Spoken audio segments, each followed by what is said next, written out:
Hello everyone, welcome to Love of Biology. Today we are learning about phylum Platyhelminthes. What we call them Platyhelminthes, commonly called as, these are flattened structure, and these are the worms, flat worms we call.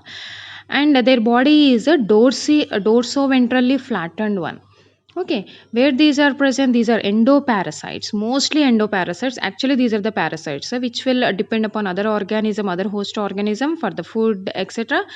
And it will cause harm to that. So, these are the parasites, but mostly endoparasites. Inside the organism, they will live.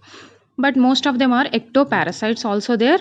And these bilateral symmetry, they will show, that means a longitudinal cut only give the equal halves. And they show the organ level, that is organs are present, and triploblastic, three germ layers, ecto, endo and mesoderms are present. Body cavity is absent here, that is acoelomate, coelom is absent. And these have a special structure, so hooks and the suckers, because these are the parasites to support absorb nutrients from the host body or from their surface. So these are the parasitic, so that's why hooks and suckers to absorb, to for the support as well as to absorb the nutrients. Yes, for the food they are depending upon the other organisms. So for the food they will suck, or they will hooks are present to present on their surface animal body. Excretory organs, the special excretory organs, they are the flame cells are present in the platyhelminths. So these are the special cells. Okay, reproduction, these are hermaphrodites, so bisexual animals, and fertilization internally it will takes place. But life cycle, it is complicated, involves one or more hosts. Actually, these are the parasites, so they involve one or more hosts.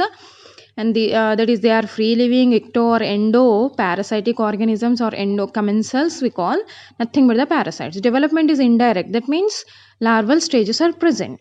uh, Examples, planaria, which show the higher regeneration capacity, regenerates if anything like fragmentation, anything cut from the body, they develops into the new organism, regenerates, right?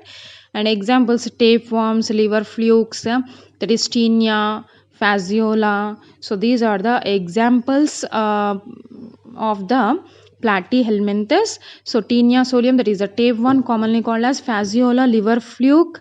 So these are the examples. And planaria. Planaria is the organism just now we discussed. So it will show the higher regeneration capacity. Okay, so these are the important general characters of the platyhelminthes. Next classification we are going to learn. So these are platyhelminthes are classified into three terms we see here. Classes are Turbularia, Trematoda and Cestoda. So Turbularia, these are the free living flatworms, unsegmented body they will have. And for the locomotion, they bear the cilia. They bear cilia and mucous forming structures. Rhabdites are present on the epidermal surface. And sexual and asexual reproduction they will undergo. Example, Dagesia, convoluta. So these are the examples. Trematoda, actually these are commonly called as flukes. So that means they are parasites, right? So parasites with a thick cuticle they have, and bear the suckers. So examples, Fasciola, liver fluke, blood flukes will be there. Yes, Cestoda. Next, these are commonly called as tapeworms. Are endoparasites. Cestoda, all are the endoparasites, and they show the pseudometamerism. That means body is divided into segment like units, but not the true ones. Okay.